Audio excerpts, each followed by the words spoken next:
Welcome to the Own Your Choices, Own Your Life podcast. You've landed in the right place to learn how to own your story, release subconscious beliefs, rewire your mind, and step into the impact you know you're here to create. Through Outspoken Publishing and NLP certifications, we share the tools and subconscious shifts that expand your voice, your message, your confidence, and your leadership. I am your host, Marsha Van Weinsberg, NLP trainer, speaker, author, and publisher. I am thrilled you are here. Let's get started.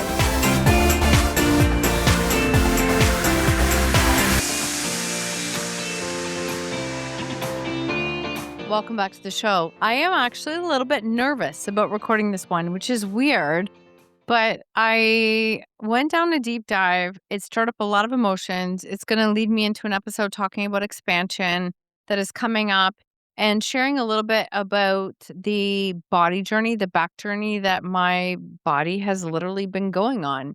And this one hits. I heard a reel with Brené Brown. Of course, it was Brené. If you know me, you know she's like quoted my book. Her TED Talk on vulnerability, like literally turned the tables for me 15 years ago. And she was talking to Adam Grant in this video. And she said how joy is actually the hardest emotion to hold. And I knew that I wanted to go down a deep dive and share a little bit more about this because most people believe that negative emotions are the hardest to process. They're the hardest to hold. They're uncomfortable. You know, it's just like too much. But the ironic thing is, it's the exact opposite. Think about it. The reason a negative emotion is actually easier to hold is because it's safe, predictable, and familiar. Your body knows what it is. You're used to holding it. You've repeated it. You've talked about it. You've felt it. And you've put your focus on it. So you're actually used to holding it. You know what it feels like.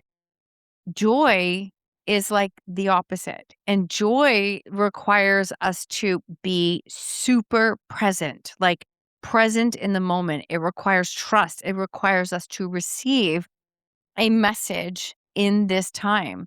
And it also feels unsafe because joy feels like, ooh, I feel vulnerable. I feel seen. I don't know. It feels unsafe to allow ourselves to be seen and to receive what is available. So I want to invite you to think of a moment recently when you felt so much joy.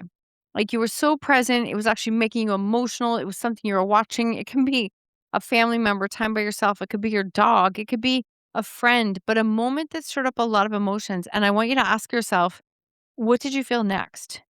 Because when we recognize the moments of emotion of joy, a lot of times that is followed up with, oh my gosh, how long is this going to last?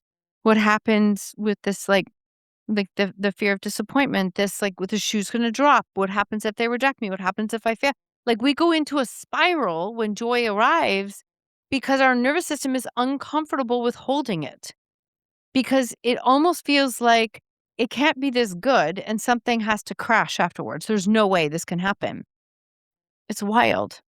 See, joy might not be a predictable, safe, familiar emotion for you. And if it isn't, your nervous system goes into scan alert. I often call it, I mean, I joke about it. Like it's like the detectors at the airport where you stand and it like scans all around you. That's literally what your nervous system is doing at all times, just so you know. Not because you're doing it wrong. It's just actually what it's built to do. It's like scanning, looking, scanning, looking. Where's the danger? Where's the danger? What do I do next? And eventually it's going to find it, right? If you're in this space of looking for danger, you're eventually going to find what you're looking for. And it doesn't have to mean danger as in I'm unsafe. It might just be this, that a high alert, high alert. And when this is how we respond, we're looking for what feels unsafe. And that takes us right out of the present moment because we're now looking for all the things that are going to go wrong. We're trying to get ready for it. We're trying to predict it. And now energy is spent not in the present moment of joy, but in the, oh my gosh, that shoe's going to drop. Years ago, when we were in the throes of dealing with substance abuse and our kids, to be completely honest, I was in a space of I didn't know how to be present. The present moment was like the worst moment to be in, the worst moment to be in. because the present was like watching the worst movie of your life unfold.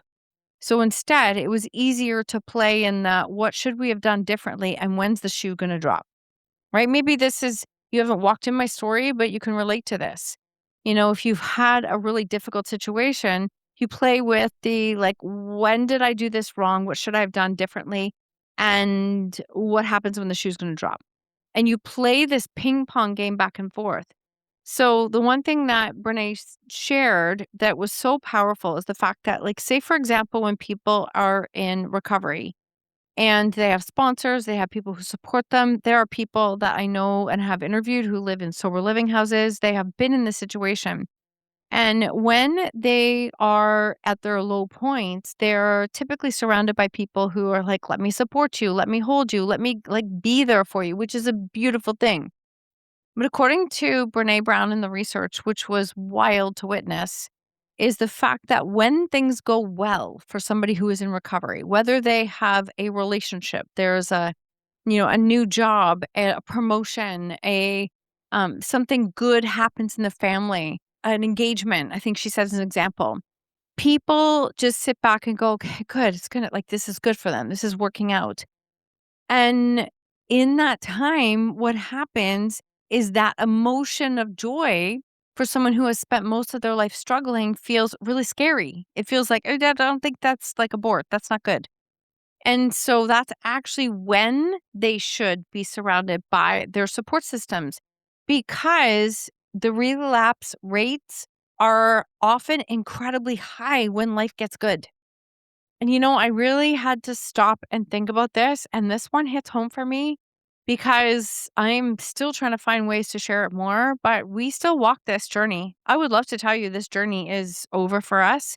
It's not. We've been in conditioning with it for 15 years and it is just still ongoing. And except that I know I've changed a lot since then and how I respond to it is very different. But it doesn't mean it doesn't hurt. It doesn't mean it doesn't sting and it's not hard. But when I dove into this episode and I was like, damn, this one hits home. Because when I have witnessed things go wrong in this situation, it has been some pretty scary moments. And yet it has been equally more higher alert, worse when things have gone right. When something good has happened, when something, like, positive has happened, I've seen it, and all of a sudden see, imagine now, especially if you're dealing with a loved one, and you see them have something positive happen. It's like you see them happy again, you see joy. Now, as a mother and as a parent, all of a sudden, it's like, "Oh, shit. Here it comes." Like, and I would love to say, I'm not manifesting that. That is just what happens. Because what happens is joy creates like vulnerability, openness, and then openness and hope creates vulnerability, and being seen is vulnerable, and success is vulnerable, and receiving is vulnerable. It's all vulnerable. And vulnerability is really freaking scary because vulnerability is when people see you the most. And so to lean into this example specifically, it is not that people are afraid of failing when it comes to dealing with patterns like this and addiction.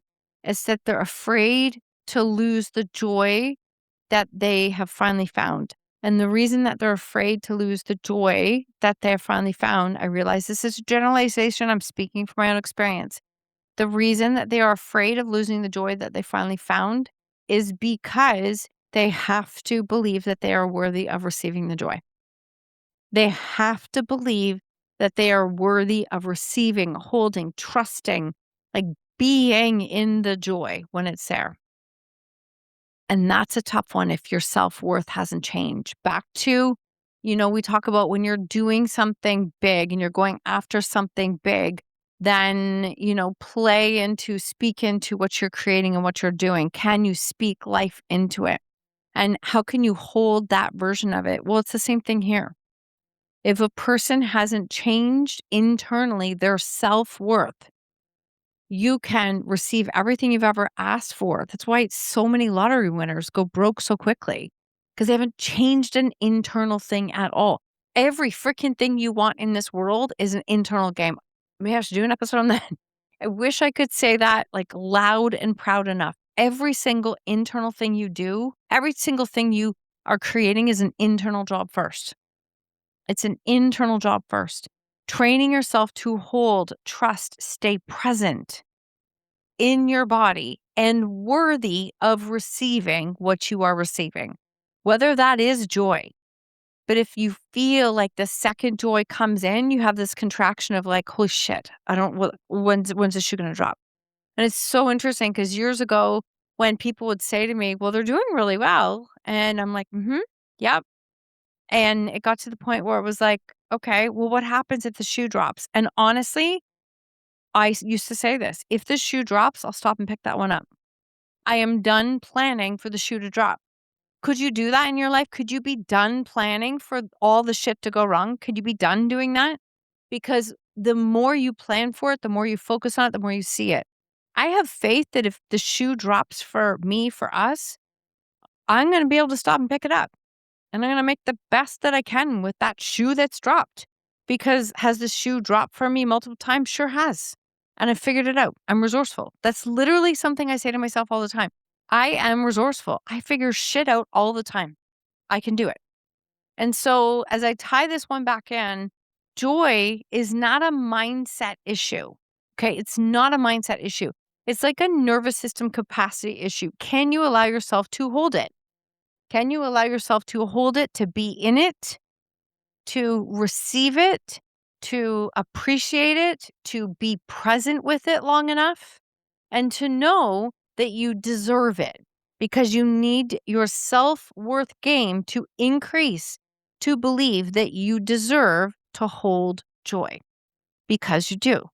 And if you can hold, if you're one of those people who has lived a difficult life and you can hold some of the hardest emotions ever, the shame, the guilt, the criticism, the judgment, the like comparison, if you can hold any of those emotions, you can, my friend, learn how to hold joy. I promise you that you can. With the most amount of love. I always say it with love, if you want to. If you want to.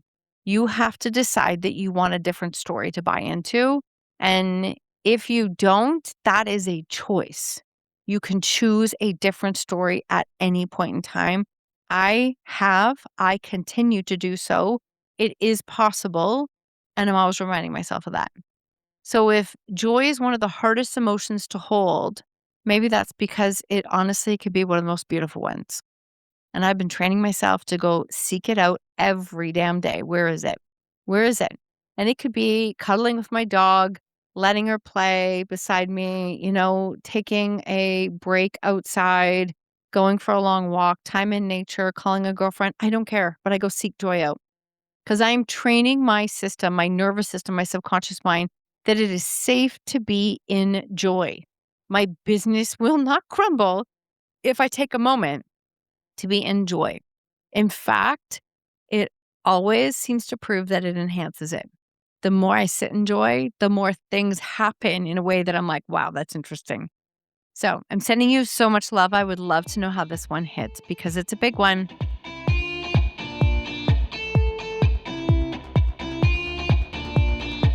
Thank you for tuning in to another episode of Own Your Choices, Own Your Life.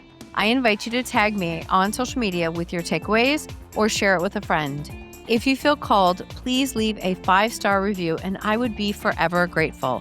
Until next time, remember, when you own your choices, you own your life.